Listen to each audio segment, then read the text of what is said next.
So first நம்ம முதல் பாட்டு வந்து எல்லாருக்கும் தெரிஞ்ச பாட்டு, யெகோவா தேவனுக்கு 1000 நாமங்கள். இது வந்து நம்ம ஏசப்பா வந்து ஒரு நாமங்களில் வந்து 1000 நாமங்கள் கூட பத்தாது நம்ம ஏசப்பாவை துதித்து பாட. ஸோ எல்லாரும் கை தட்டி மகிழ்ந்து பாட வேண்டுமாறு கேட்டுக்கிறோம்.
கரங்களை தட்டி எல்லாரும் வந்து இன்னைக்கு கடவுள் உங்களுக்கு உயிர் கொடுத்திருக்காருன்னு நன்றி இருக்கா உங்களுக்கு. அதே மாதிரி வேதத்துல வந்து சங்கீதம் 34:1 கர்த்தரை நான் எக்காலத்திலும் ஸ்தோத்திரிப்பேன், அவர் துதி எப்போதும் என் வாயில் இருக்கும். இந்த வசனப்படி நம்ம இப்போ எல்லாரும் சேர்ந்து நன்றி என்று சொல்லுகிறோம். நான் அந்த நன்றியால் துதி பாடுவேன். அந்த பாட்டு நம்ம பாடுவோம்.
ஏசப்பாவை துதிச்சு பாடணும், அவரோட நாமத்தை உயர்த்தணும்.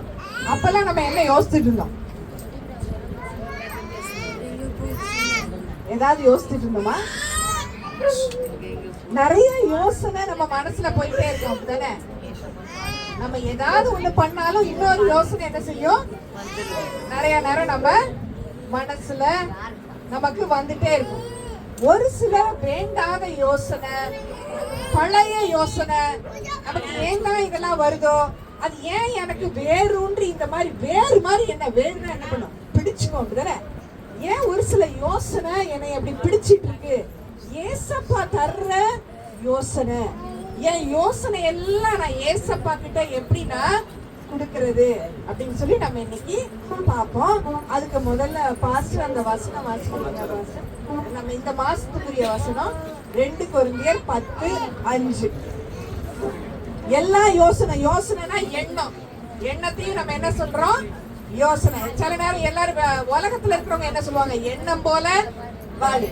நீ யோசிச்சேன்னா என்னனாலும் நீ செய்ய. ஆனா ஏசப்பா கிட்ட இருந்தோம்னா நம்ம யோசனை எப்படி மாறுது நம்ம அதை இன்னைக்கு பார்க்கலாம். அவைகளால் 10:5 அவைகளால் நாங்கள் தர்க்கங்களையும் தேவனை அறிகிற அறிவுக்கு விரோதமாக எழும்புகிற எல்லா மேட்டிமையும் நிர்மூலமாக்கி எந்த எண்ணத்தையும் கிறிஸ்துவுக்கு கீழ்ப்படிய சிறைப்படுத்துகிறவர்களாய் இருக்கிறோம். எந்த எண்ணத்தையும், அப்ப எல்லா யோசனையும், இப்ப நம்ம இங்க உட்கார்ந்து இருக்கிற எல்லா யோசனையும் நம்ம யாருக்கு கீழ்ப்படுத்த போறோம்? ஏசப்பாவுக்கு நம்ம கீழ்ப்படுத்த போறோம். அது எப்படி, எதுல நம்ம ஆரம்பிக்கிறது? ஆரம்பிச்சோம்னா நம்மளுக்கு நினைச்சு கூட பார்க்க முடியாத, நினைக்க முடியாத யோசனை அவ்வளவு தூரம் ஏசப்பா நம்மளுக்கு தருவாரு. ஆலோசனை நம்மளுக்கு தருவாரு, நம்மளை உயர்த்துவார். எப்படி நம்ம இப்ப பார்க்க போறோம். சரியா? இயேசுவை பிடித்து போர் செய்வர்கள் பிரதான ஆசாரியனிடம் விட்டு கொண்டு போய்விட்டார்கள்.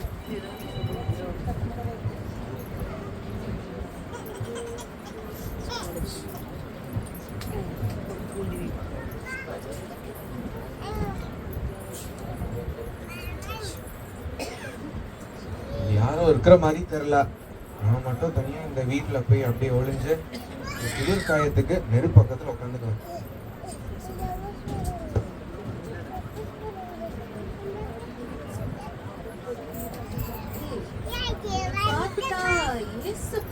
கூட இருந்த மாதிரி இருக்கேன். இல்ல ஏசப்பாவா? யார் அவரு? எனக்கு அப்படி யாருமே தெரியாது. அப்படியா? நம்பவே முடியலையே. சிறிது நேரம் சென்றது. கண்டிப்பா நீங்க ஏசப்பா கூட தானே இருந்தீங்க.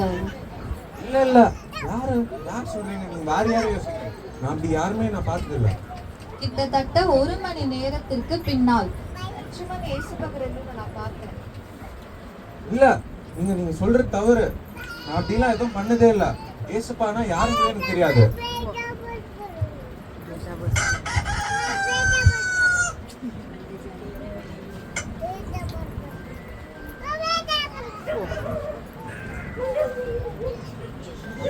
ஏசப்பா, நீங்க சொன்னது இப்பதான் ஏசப்பா எனக்கு ஞாபகம் இருக்கு.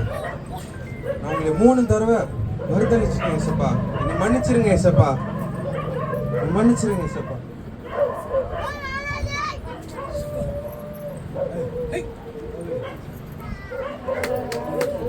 இது யாருன்னு தெரியுமா உங்களுக்கு? தெரியும் தானே? இது யாரு ஏசப்பாவை 3 தடவை மறுதளிச்சது? 3 தடவை யாரு ஏசப்பாவை மறுதளிச்சது? கரெக்ட். யார் சொன்னது? பேதுரு. மேரி கரெக்டா சொன்ன. கை தட்டுவோமா எல்லாரும்? இப்ப முதல்ல ஒரு வேறு நம்ம சொன்னோம்ல, வேறு மாதிரி சில யோசனை நம்மள என்ன செய்யுது? பிடிச்சிட்டு இருக்கு. முதல்ல ஒரு வேறு. அது என்ன வேறுனா கசப்பும் நஞ்சும். எட்டிக்காய் தெரியுமா? யாருக்காவது எட்டிக்காய் தெரியுமா? எட்டிக்காய்னா ரொம்ப கசக்கும். கசப்பு அப்புறம் நஞ்சும். அப்படிப்பட்ட ஒரு வேரை நம்ம மனசுக்குள்ள வச்சுட்டு இருந்தோம்னா நம்ம யாரா? ஏசப்பாவை விட்டு தள்ளி தூரமா போற ஜனம். அதை நம்ம வாசிப்போமா? அது உபாகமம். பாஸ்டர் வாசிக்கிறீங்களா? தயவுசெய்து உபாகமம் 29:18. எல்லாம் கேட்கலாம், கவனமா கவனிக்கலாம். இது எப்படிப்பட்ட வேறு? இனிமே இந்த யோசனை நம்ம மனசுல விட்டு போச்சுன்னா நம்மளுக்கு என்ன கிடைக்குது? ஒரு பெரிய மிக மேலான ஒரு ஆசீர்வாதம் கிடைக்கும் போது அது நம்ம இப்ப பார்க்க போறோம். 29:18.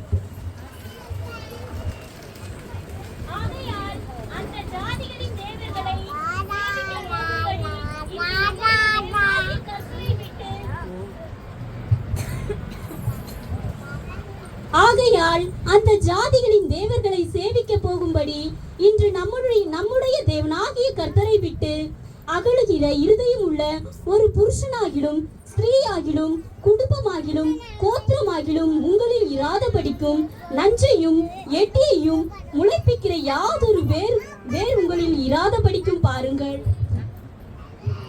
என்ன வேறுன்னு வாசித்தாங்க? நஞ்சு எட்டி அப்படின்னா கசப்பு. கசப்பு நம்ம மனசுல யோசனை கசப்பு இல்லைன்னா மத்தவங்களை எப்படியாவது நம்ம என்ன பண்ணணும், கீழே தள்ளிடணும் அப்படின்ற மோசமான விஷம் மாதிரி சில யோசனை நம்மகிட்ட இருந்ததுன்னா நம்ம யாரை விட்டு தள்ளி போயிடுவோமா, தூரமா போயிடுவோமா? ஏசப்பா விட்டு தூரமா நம்ம போயிடுவோமா? அப்ப இந்த பேதுரு இன்னைக்கு ஏசப்பாவை விட்டு தூரமா அன்னைக்கு மறுதளிச்சாரு, அப்படிதானே? மறுதளிச்சாலும் ஏசப்பாவுடைய பார்வை, ஏசப்பா அவங்களை திரும்பி பார்க்கும் போது அவர் எப்படிப்பட்ட யோசனையா மாறிச்சு? அந்த யோசனை கசப்பு, அந்த தூரமா போன அந்த எட்டிக்காய் மாதிரி இருந்த அவருடைய வாழ்க்கையில அவர் என்ன பண்ணாரு? மனம் கசந்து அழுதாரா. என்ன பண்ணாரா? அப்ப மனம் திரும்புதலுக்கு ஏற்ற துக்கம்.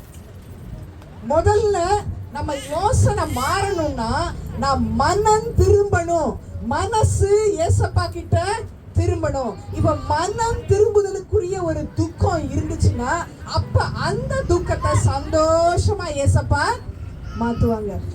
வெறும் சாதாரண துக்கம்னா என்ன? நம்ம உலக கஷ்டம் வந்துருச்சுன்னா நம்மளுக்கு துக்கம் வந்துருச்சு, அப்படிதானே? கண்டிப்பா வரும். ஆனா அது சாதாரண துக்கம். மனம் திரும்புதலுக்குரிய துக்கம் யாருக்கு இருந்துச்சு? பேதுரு. அவன் மனம் கசந்து அழுது ஏசப்பா கிட்ட வந்த பிறகு அவன் வாழ்க்கை எப்படி மாறுச்சுன்னு நம்ம இப்ப பார்க்க போறோம். அதுதான் மனம் திரும்புதலுக்குரிய துக்கம். மனம் திரும்புதலுக்குரிய துக்கம்னா ஏசப்பா நான் இனிமே உங்க கிட்ட, உங்க பிள்ளை நான் இனிமே என் துக்கத்தெல்லாம் நீங்க சுமந்துட்டீங்க, இந்த சந்தோஷம் எனக்குள்ள இருந்துச்சுன்னா நான் இனிமே என்ன பண்ணுவேன் பாருங்க, உங்களுக்காக நான் நிக்கிறேன் அப்படின்னு சொல்ற பேதுரு என்ன பண்றான்? அலங்கார வாசலிலே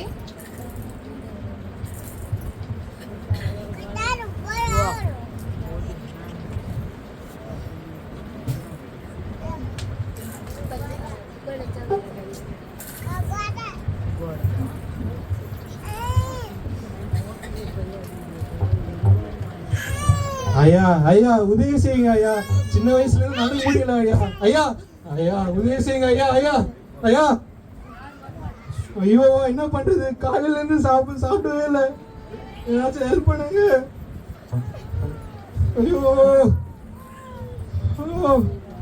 பசிக்குது. எங்களை நிமிர்ந்து பாரு. யாரு? எங்க கிட்ட வெள்ளியும் பொண்ணும் இல்ல, ஆனா எங்க கிட்ட இருக்குது நான் உங்களுக்கு தரோம். என்ன? இயேசுவின் நாமத்தினால் எழுந்து நில்லு.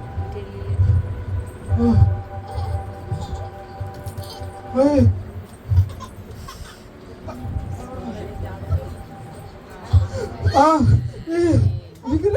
ஸ்தோத்திரம் ஸ்தோத்திரம் ஏசப்பா, ஸ்தோத்திரம் ஸ்தோத்திரம். முதல்ல மனம் திரும்புதலுக்கு ஏற்ற துக்கம். மனம் கசந்து யார் அழுதா? பேதுரு. மனம் கசந்து அழுதுனோன்னு அவனுடைய யோசனை சிந்தையெல்லாம் என்ன ஆச்சு? ஏசப்பா இனிமே இந்த உலகத்துல உள்ளது எனக்கு முக்கியம் இல்ல, நீங்க தான் எனக்கு முக்கியம், நீங்க சொல்றபடி நான் செய்வேன், நீங்க உங்க சத்தத்தை நான் கேட்டுட்டே இருக்கணும் அப்படின்ற அவன் வாழ்க்கைய பேதுரு ஒப்பு கொடுத்தோன்னு பேதுருவுக்கு மட்டும் துக்கம் மாறல, யாரோட துக்கமும் மாறிச்சு. அந்த நொண்டியா இருந்தவன் அலங்கார வாசல்ல தாயின் கற்பத்துல இருந்தே நொண்டியா இருந்தவனுக்கு ஒரு பெரிய அற்புதமான என்ன கிடைச்சது? சுகம் கிடைச்சது. அப்ப முதல்ல உங்களுக்கும் எனக்கும் நினைக்க முடியாத அற்புதத்தையும் ஆசீர்வாதத்தையும் உங்க என் யோசனைய மாத்த கர்த்தர் இன்னைக்கு விரும்புகிறார். யாரெல்லாம் இனிமே ஏசப்பா நான் இனிமே மனம் திரும்புறேன், உண்மையிலுமே ஆண்டவரே நான் உங்க பக்கம் நான் திரும்புறேன், உங்க பக்கம் திரும்புறேன்னு நம்ம சொன்னோம்னா நம்ம வாழ்க்கையில கண்டிப்பா இன்னைக்கு என்ன கிடைக்குது? அற்புதம். நம்ம நொண்டி மாதிரி நம்ம உட்கார்ந்துட்டு இருக்க மாட்டோம். ஆனா நம்ம வாழ்க்கையில நிறைய என்ன செய்யுது? நொண்டி மாதிரி உடஞ்சுதான் இருக்கு. நம்ம வாழ்க்கையில நிறைய கட்டு இருக்குது. அனைத்தையும் அங்க விடுதலையாக்க கர்த்தர் வல்லவராய் இருக்கிறார். இந்த அற்புதத்தை நான் ஆண்டவரே உங்க கையில இருந்து இன்னைக்கு வாங்குறேன் நம்ம சொல்லுவோமா? அப்ப நினைக்க முடியாத ஒரு பெரிய அற்புதம் ஆசீர்வாதம் இருக்குது. இனிமே இன்னொன்னு நம்ம பார்க்க போறோம். முதல் வேற நம்ம என்ன இனிமே புடுங்கி போட போறோம்? கசப்பு. எல்லாரும் சத்தமா சொல்லுங்க, என்ன வேற புடுங்கி போட போறோம்? கசப்பு, எட்டி, நஞ்சு. இந்த வேறு என்னதுன்னா ஏசப்பா விட்டு நம்ம பிரிச்சு தூரமா எடுத்துட்டு போயிடும். நம்ம இன்னொரு வேற பத்தி நம்ம பார்க்க போறோம். அதுக்கு முன்னால அண்ணன் நம்மளுக்கு தெரிஞ்ச ஒரு பகுதியை சொல்லி தருவாங்க. மெயின்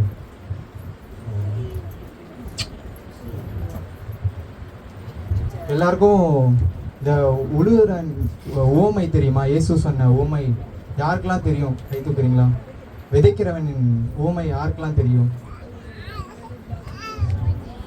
ஸோ இப்போ வந்து நான் வந்து இந்த கதையை சொல்ல ஆரம்பிக்கிறதுக்கு முன்னாடி நீங்கள் வந்து ஒரு நல்ல போதகரை வந்து உங்கள் நினைவு கொள்ளுங்க. யாராவது நல்ல போதகரை நினைவு கொள்ளுங்க. அப்புறம் ஒரு நல்ல போதகர்கிட்ட எப்பவுமே ஒரு பெரிய கூட்டம் எப்பவுமே வந்துட்டே இருக்கும். ஒரு நல்ல போதகர்கிட்ட பெரிய கூட்டம் எப்பவுமே வந்துட்டே இருக்கும்.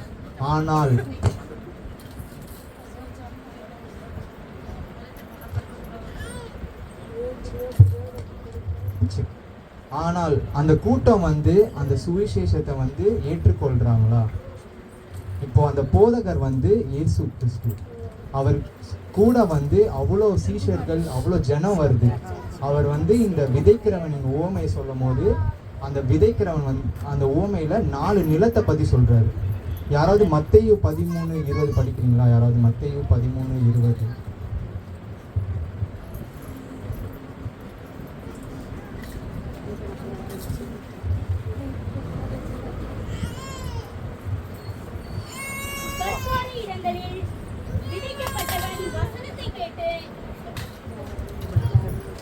கற்பாறை இடங்களில் விதைக்கப்பட்டவன் வசனத்தை கேட்டு உடனே அதை சந்தோஷத்தோடு ஏற்றுக்கொள்கிறவன்.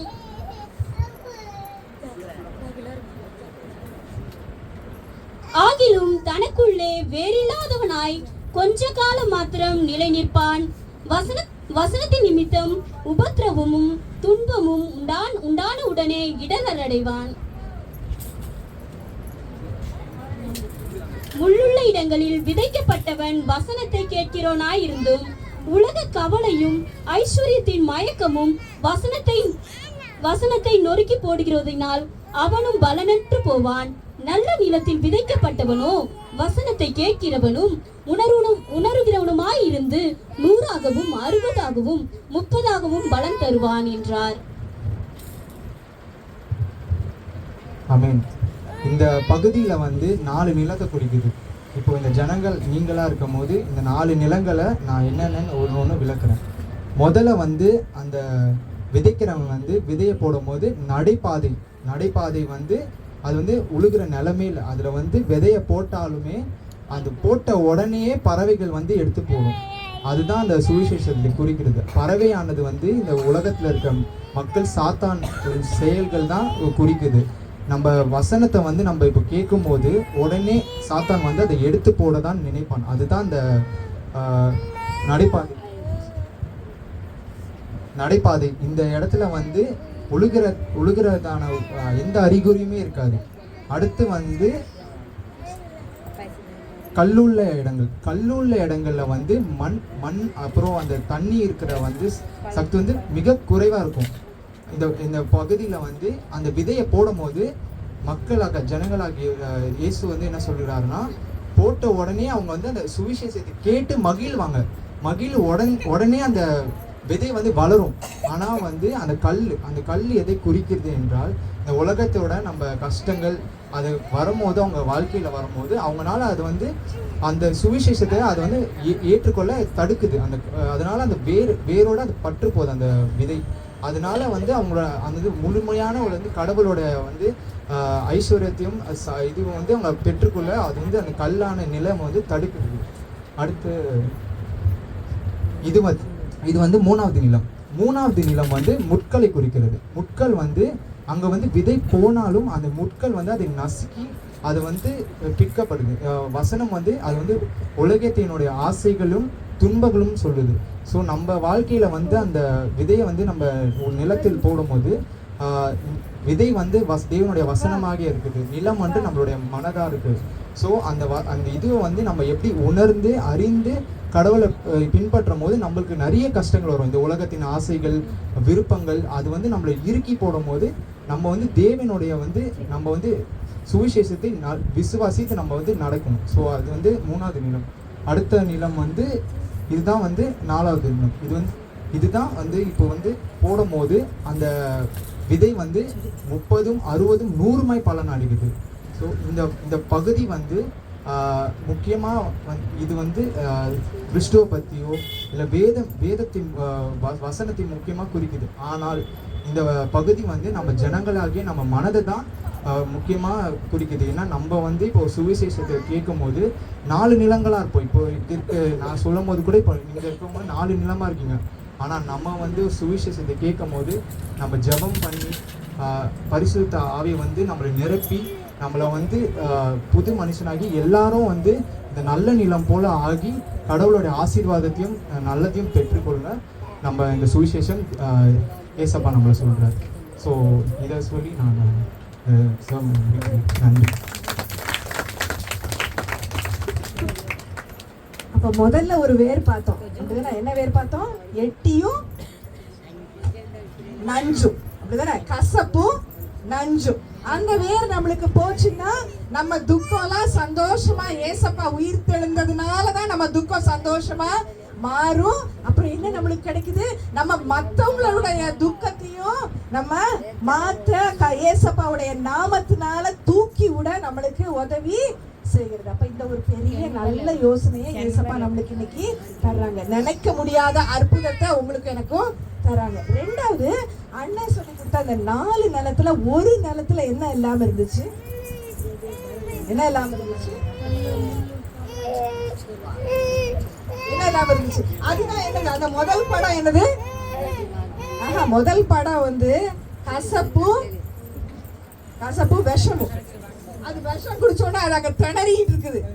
நம்ம யோசனையும் இந்த உலக யோசனை, மனம் திரும்பாத யோசனை, மனம் திரும்பாத உலகத்துக்கு ஒத்த யோசனை நம்மளும் திணறிட்டு தான் இருப்போம். பாயசம் குடிச்ச மாதிரி நம்மளும் என்ன பண்ணுவோம்? திணறிட்டு இருக்கணும். ரெண்டாவது, அங்க என்ன இல்ல? வேறு தனக்குள்ள இல்ல.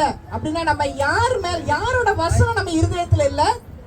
ஏசப்பாவுடைய வார்த்தை நம்ம இருதயத்துல இல்ல. ஏசப்பாவுடைய வார்த்தை நம்ம இருதயத்துல இல்லைன்னா நம்ம என்ன செய்ய ஆரம்பிச்சிருவோம்? பாவத்துக்குள்ள விழுந்துருவோம். பாவத்துக்குள்ள விழுந்தோம்னா நம்ம என்ன பண்ணுவோம்? பின்வாங்கி போயிடுறோம். அப்ப இந்த வேறு கீழே வரைக்கும் போக முடியல, இந்த கல்லான ஒரு கற்பாறையான ஒரு இடத்துல. ஆனா ஏசப்பாவுடைய வார்த்தை உங்க இருதயத்திலேயே என் இருதயத்திலேயே அவங்க வேறு ஊன்றி நின்னுச்சுன்னா உங்களுக்கும் எனக்கும் என்ன கிடைக்குதான் தெரியுமா? ஒரு மேலான நினைக்க முடியாத அறிவு. முதல்ல நம்ம அவர் கையில் என்ன வாங்கினா? ஒரு அற்புதம், அப்படிதானே? முதல்ல நினைக்க முடியாத ஒரு யோசனை இன்னைக்கு என்ன கொடுத்தாரு ஏசப்பா நம்மளுக்கு? உங்களுக்கும் எனக்கும் ஒரு பெரிய அற்புதம். துக்கமெல்லாம் சந்தோஷமா மாறி ஒரு அற்புதம்.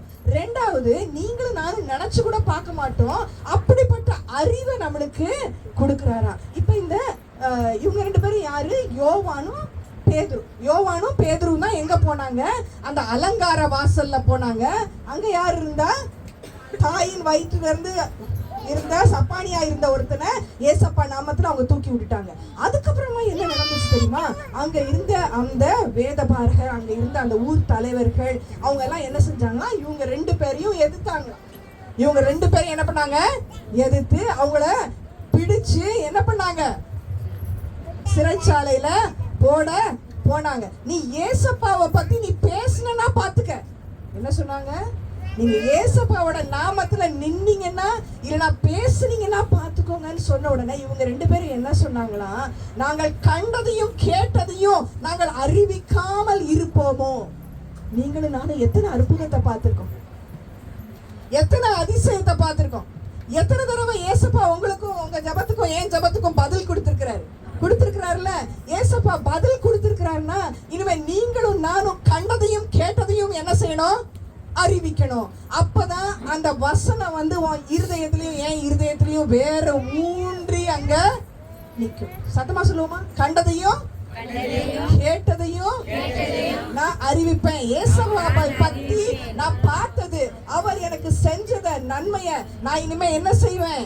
என் வாழ்க்கையின் மூலமா நான் அறிவிப்பேன். அப்படி அறிவிச்சீங்கன்னா மத்தவங்க வந்து உங்களை பார்த்து என்ன தெரியுமா சொல்லுவாங்களா? பாஸ்டர் வாசிக்கிறீங்களா? அப்போஸ்தலர் 4:13.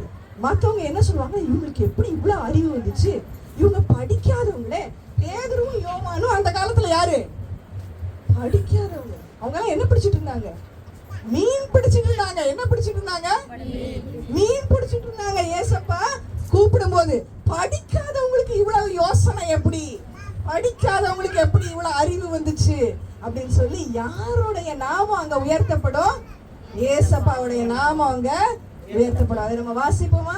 பேதுருவும் யோவானும் பேசுகிற தைரியத்தை அவர்கள் கண்டு அவர்கள் படிப்பறியாதவர்கள் என்றும் பேதையுள்ளவர்கள் என்றும் அறிந்தபடியினால் ஆச்சரியப்பட்டு அவர்கள் இயேசுவுடனே கூட இருந்தவர்கள் என்றும் அறிந்து கொண்டார்கள்.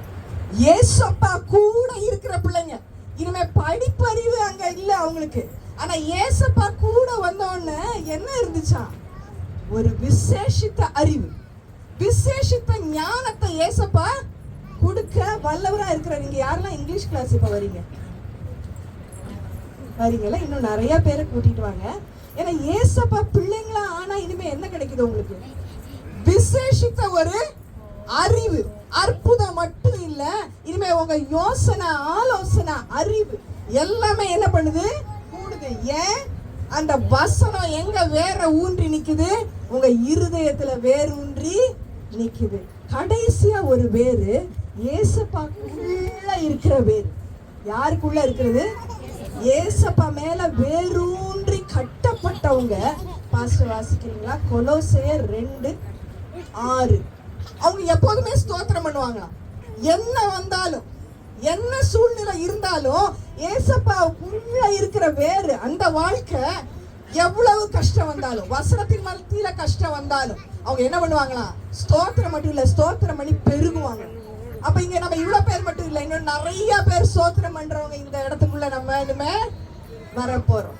சரியா? அதை வாசிக்கலாமா? ஆகையால் நீங்கள் கர்த்தராகிய கிறிஸ்து இயேசுவை ஏற்றுக்கொண்டபடியே அவருக்குள் வேர் கொண்டவர்களாகவும் அவர் மேல் கட்டப்பட்டவர்களாகவும் அவருக்குள் நடந்து கொண்டு அடுத்த வசனம், நீங்கள் போதிக்கப்பட்டபடியே விசுவாசத்தில் உறுதிப்பட்டு ஸ்தோத்திரத்தோடு அதிலே பெருகுவீர்களாக. ஸ்தோத்திரத்தோடு விசுவாசத்துல நம்ம என்ன பண்ண போறோம்? பெருக போறோம். அப்ப இனிமே நிறைய விசுவாசிகள், நிறைய பேர் ஸ்தோத்திர பலி உதட்டுல வர்றவங்க இந்த இடத்துக்குள்ள இனிமே கர்த்தர் அவருடைய கிருபையால இங்க இந்த இடத்தை நிரப்ப போகிறார். ஆனா உங்க வேரும் என் வேரும் எப்படி இருக்கணும்? யாருக்குள்ள இருக்கணும்? கிறிஸ்து இயேசுவுக்குள்ள. அவருக்குள் உங்க வாழ்க்கையும் என் வாழ்க்கையும் கட்டப்பட்டதா இருந்துச்சுன்னா இனிமே ஆதரவு யாரு?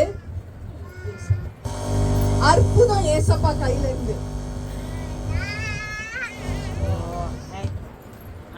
அற்புதம் யார் கையில இருந்து? ஏசப்பா கையில இருந்து. ரெண்டாவது என்ன பார்த்தோம்? அறிவு யார் கையில இருந்து? ஏசப்பா கையில இருந்து. மூணாவது என்ன இப்ப கிடைக்க போகுது? ஆதரவு. எப்படி அந்த ஆதரவு என்று அக்கா வாசிப்பாங்க.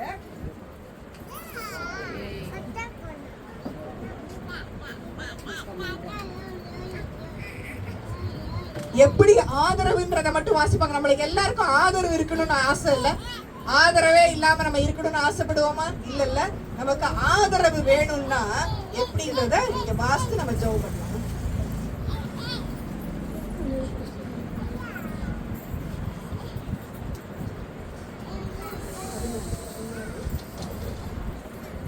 நான் அவர்கள் சீர்கேட்டை குணமாக்குவேன், அவர்களை மனப்பூர்வமாய் சிநேகிப்பேன்.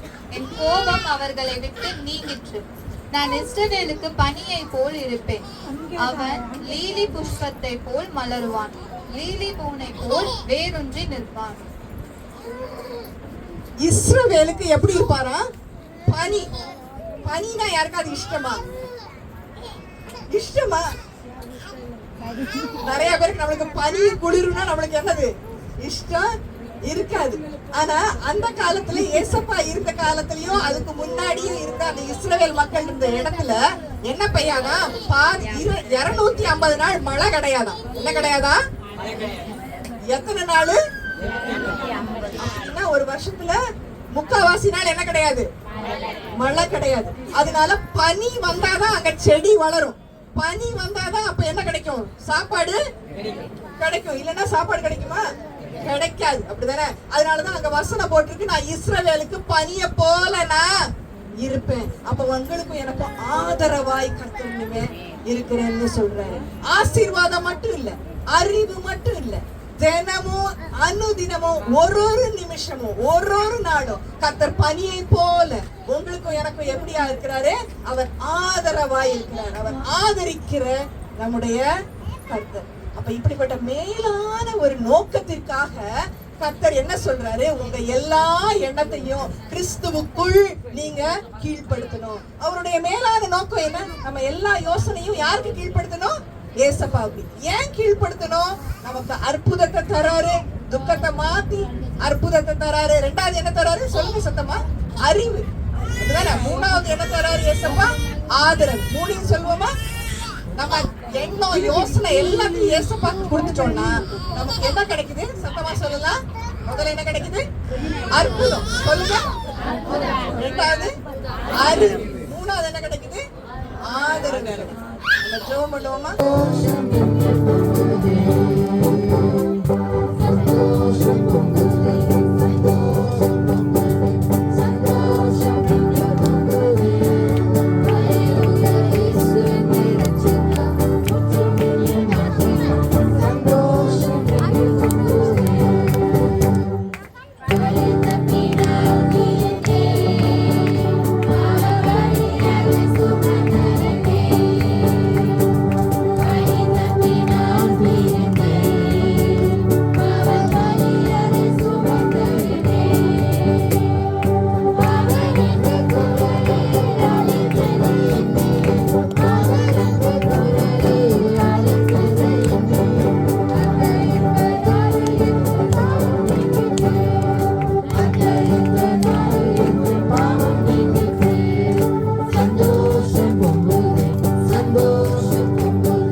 ஜெபிக்கலாம்.